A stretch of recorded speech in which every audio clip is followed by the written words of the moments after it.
Well, hello there.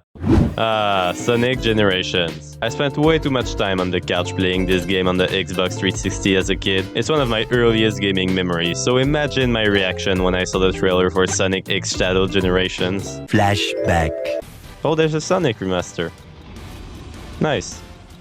End of flashback. I know, I could barely hold myself. We start things up with a cute and family-friendly cutscene, where we see Sonic and his friends celebrating his birthday. Isn't it wholesome? It sure as hell would be a shame if something happened right now. What? Sonic, what is that?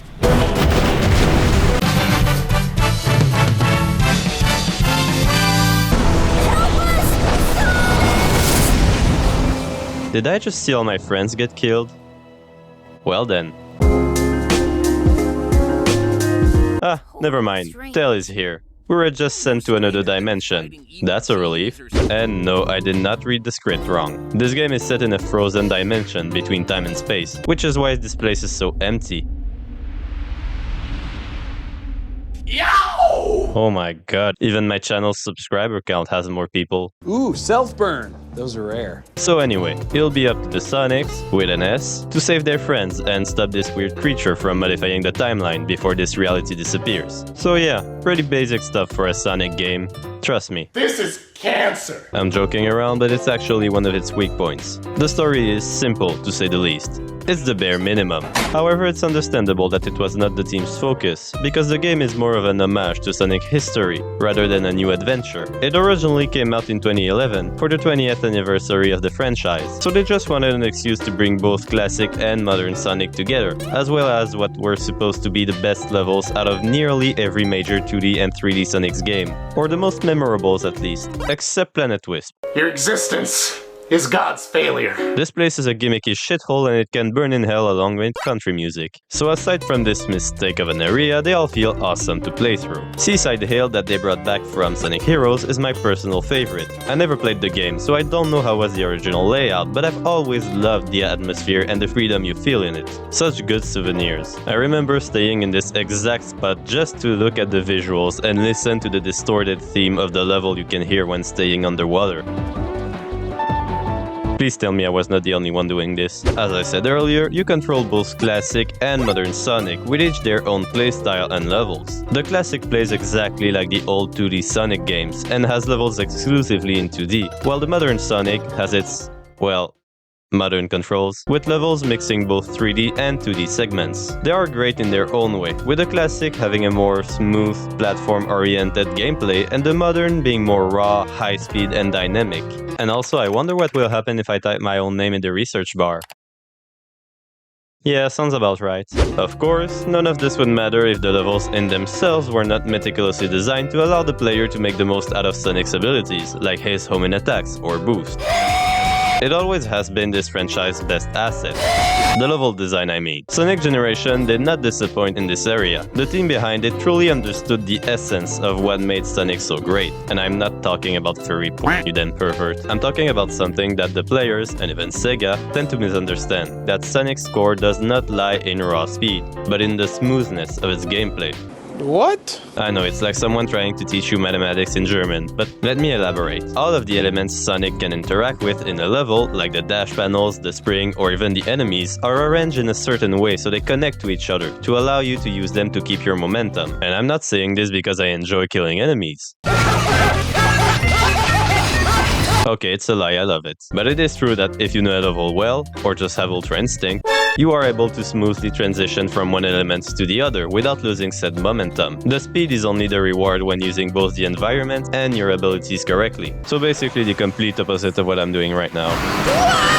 Everything is placed in a manner that feels natural with the surrounding environment. It's those kind of details that make for great diegetic design, like having lamps in Speed Highway that you can use as platforms to jump over the traffic. But let's be honest, in this case it's more fun to annoy the people going home after than 9 to 5. Ha! What are you gonna do now? Run me over?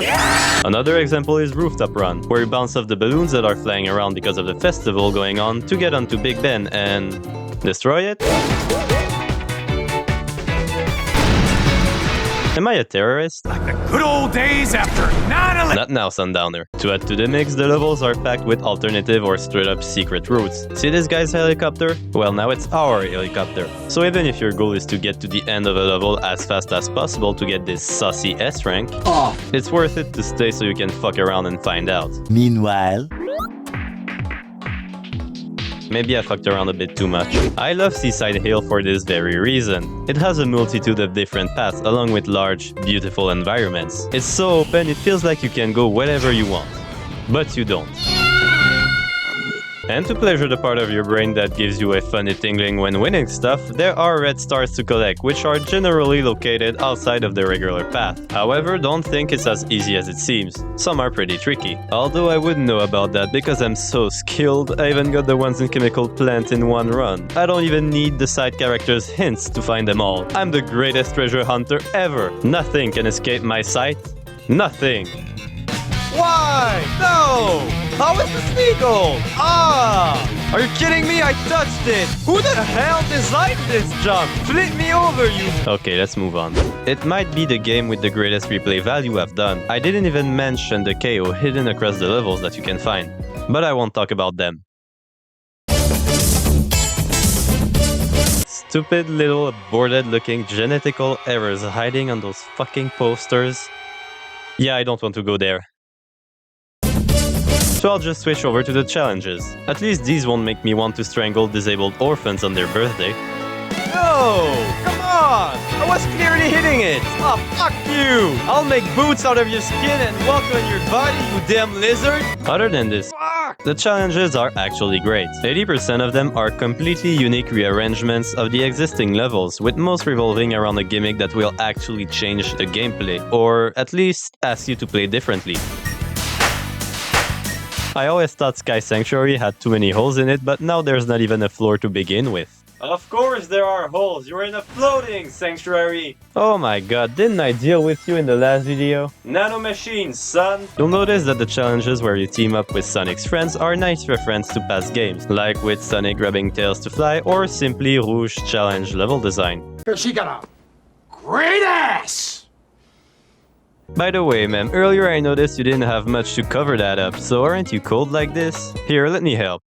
There you go. I'm not one to ignore such a state, for I am a gentleman, of course. Come on, fight those suckers while I hide behind you. Hey, gentlemen. You only have to do one challenge per stage to progress through the game, but doing them all will bring back Sonic to your mom's house, and that's not the text. And doing them all will bring back colors to the white space, and every completed challenge rewards you with either a music or a concept art that you can appreciate in the collection room. I spent hours listening to the musics of the game because holy are they great. And there's even informations on their characters like Cream and... Hey, wait, what? She's a rabbit? Isn't she supposed to be a dog? My whole life is a lie! Alright, I'm back. And my only problem is that the challenges are too easy. You know what? Scratch that. The whole game is too easy, which makes the exchange with your allies really weird because they're all over you saying how incredible you are. Isn't that right, girl who's half dog, half rabbit, and half dog again? Amazing, sir. Yes, I know I'm amazing. 5 red stars? I mean, yeah, it took me like 5 minutes. I bet you could write that. At least propose me a coffee before asking me this. The only times I really died in a level were to go back to the last checkpoint to find the collectibles, or when I was going too fast for the game to keep up with me. And yes, that is a brag. The half dog, half rabbit, half dog girl said I had my bragging rights. Also, I was forgetting, but don't count on the bosses to pose a threat, because even if presentation-wise, they're incredible, holy shit are they simple. I'll try to be as objective as possible and give constructive arguments. So, yeah. The bosses suck harder than a vacuum. How do you know that? Shut up. Okay. Aside from the second, which is more of a regular level than a boss fight, the others have literally only 2 or 3 shitty attacks. That's it. That's ridiculous to the point where I really think the hard difficulty should have been the default. I mean, come on. Shadow, Silver, and the damn Egg Dragoon. They did not do you justice. Time for a change of pace! Time for a change of pace! Time for a change of pace! Time for a change of pace! Alright, shut up, I got it. I wish I had a gun to ease your suffering faster. But that's not like a friendly game like Sonic could have a character running around with a gun. Could you imagine how weird that would be? Oh wait. Shadow Generations. You didn't think I'd leave the edgy teenager out, did you? As a bonus, with Sonic's remaster, we were given a completely new story arc featuring our favorite frowning edgelord. I won't go over every little detail because it is very similar to the main game, and also, well, it's Shadow. I don't have enough willpower to endure so much edginess. He's right. No more mistakes. This time, I will crush every last one of them. Oh my Satan, he's so dark and mysterious, he has to fight dark, evil, laughing Patrick he once killed in the past in order to stop him from coming back into the main timeline and engulfing the world in darkness because he's so evil and dark. I'm sorry, but how can I take this character seriously when all of his powers' names are variations of Doom Spears, Doom Serves, Tentacle, Hanta. Never mind, that's on me. It's Doom More. Anyway, a huge improvement Shadow Generation has over the main game is with the hub, changing from a 2D to a 3D perspective. They made it into what I would qualify as a giant playground where you can abuse Shadow's powers. Is that a JoJo reference? And it's not just for show. Going from challenge to challenge is a challenge in itself, and what the heck did I just say? Did I write this? Getting to a challenge requires a bit of parkour, and collectibles are hidden all over the white space, so it gives you a reason to mess around like an idiot with the moody hedgehog's abilities. But I do think some powers, such as a Doom Spears, kinda breaks the pace, since between the moment you realize there's a mechanism you need to activate and the moment you start pressing the button to fire, you already ran headfirst into a gate. But to me the worst one of the powers is the Surf. How can this thing be so damn hard to control? I'm playing as an all-powerful hedgehog, presumably the ultimate life form, who can stop time Dio style, teleport at will, has a goddamn gun, and I'm stuck on a wall. Stop, bro, I'm stuck! Okay, the powers can be awkward to use, but at least the levels in themselves are great.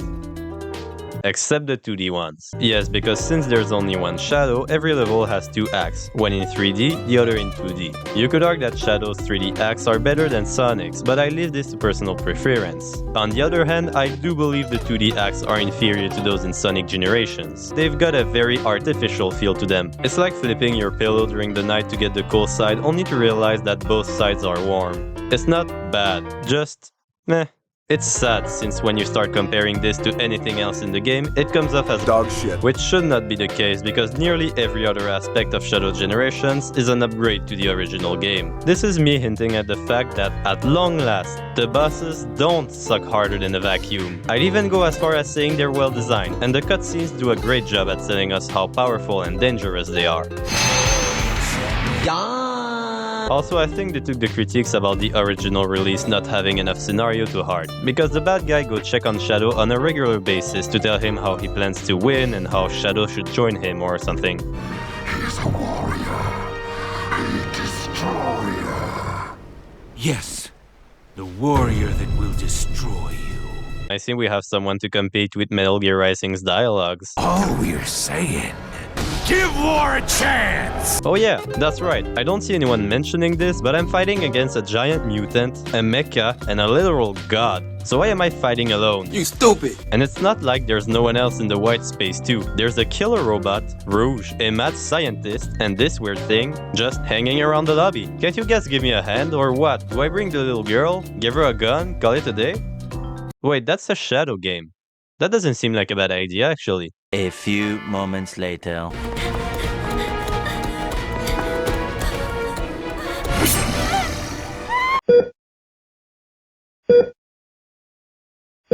Yeah, okay, that was a bad idea. Well, hello there. If you enjoyed watching this video, click like. If you want more, don't hesitate to subscribe. It's always appreciated. And you can leave your comment down below to... I don't know. Now, if you'll excuse me, I'm gonna go check on my captives in the basement.